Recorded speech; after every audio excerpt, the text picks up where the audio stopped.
In Gaza, the controversial new aid organisation working in the territory has postponed the reopening of its facilities.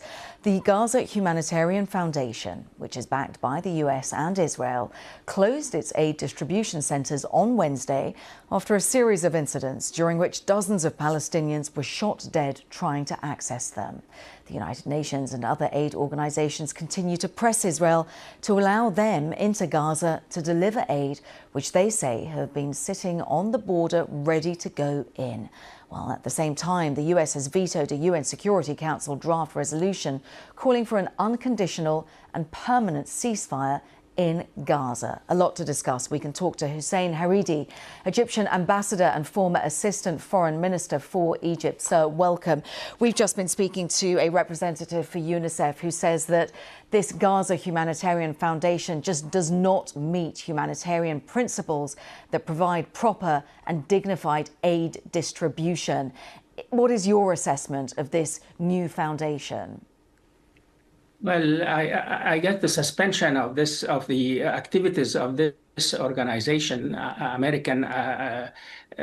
American organization, proves, madam, that the United States, the American administration, is working with the Israeli government.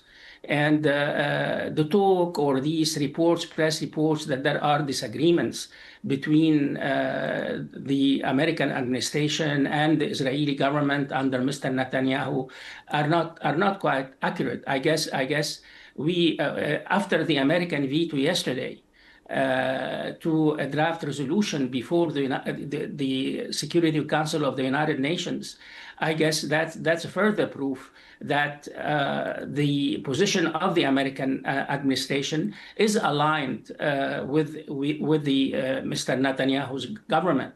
So the suspension of the activities of this American aid organization is understandable in the context of what I have just said. The United States yesterday, by vetoing, exercising its veto power to this draft resolution, has proven that it's complicit in what Israel is doing in the Gaza Strip. And if you allow me, madam, the draft resolution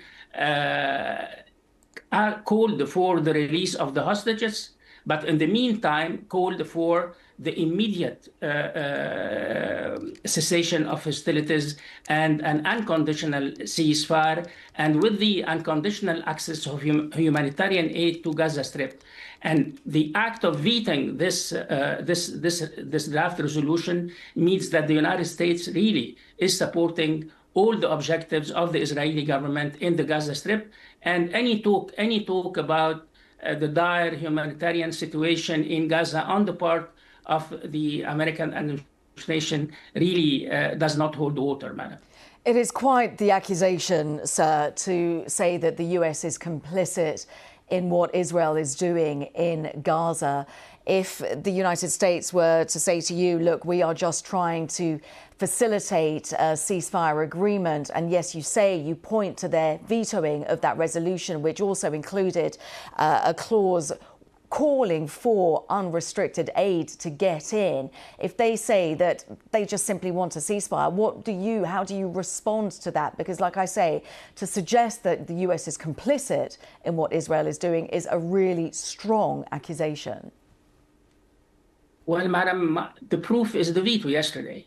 If we review the main paragraphs in the draft resolution, I guess it meets all the standards, all the demand of the international community. And Mr. Marco Rubio, the United States Secretary of State, defending the veto, said yes, from the American point of view, it was counterproductive. And I don't see how such a draft resolution with the main paragraphs, as I explained them, could be counterproductive. I am personally speaking, I guess the objectives, when the United States is speaking about a ceasefire, it wants the ceasefire to be applied according to conditions of Israel. And of course, this is not acceptable either to the Hamas organization or to some Arab countries. The Israeli conditions are not about the release of hostages, madam. It's about the post-war Gaza. So when I say that the United States is complicit in what Israel is doing in the Gaza Strip, that's what I mean, that there is an identity of views between Washington and Israel on how and on what condition, under what conditions this ceasefire could obtain. I didn't mean to say that the United States does not want a ceasefire, but the United States, what I meant is that the United States wants a ceasefire according to Israeli conditions. And we have been, ever since last January, these negotiations and the mediation efforts have failed because the mediators, Egypt, Qatar, are trying or have been trying to bridge the gap between what Israel is calling for and what Hamas could accept. The US ambassador to the UN was saying that they would not support any measure that fails to condemn Hamas and does not call for Hamas to disarm and leave Gaza, arguably something that Israel is also calling for. Sir, I just wonder, because Egypt and Qatar have been instrumental in trying to move forward on some form of ceasefire, help us to understand where we are with those negotiations. Well, apparently, madam, that these two countries are still exercising their efforts, but we are waiting for the results. The results would be a complete ceasefire, the release of the hostages. The numbers will be, of course, negotiated between the Israelis and the Hamas, and then the unfettered delivery, unconditional delivery of humanitarian assistance. I can't understand, madam. I can't understand on purely humanitarian grounds. How can any country, and in this case a great power, justifies its refusal, its rejection of a United Nations Security Council resolution calling for unconditional delivery of human assistance, because this draft resolutions has failed to condemn the Hamas attacks of October 7th, 2023.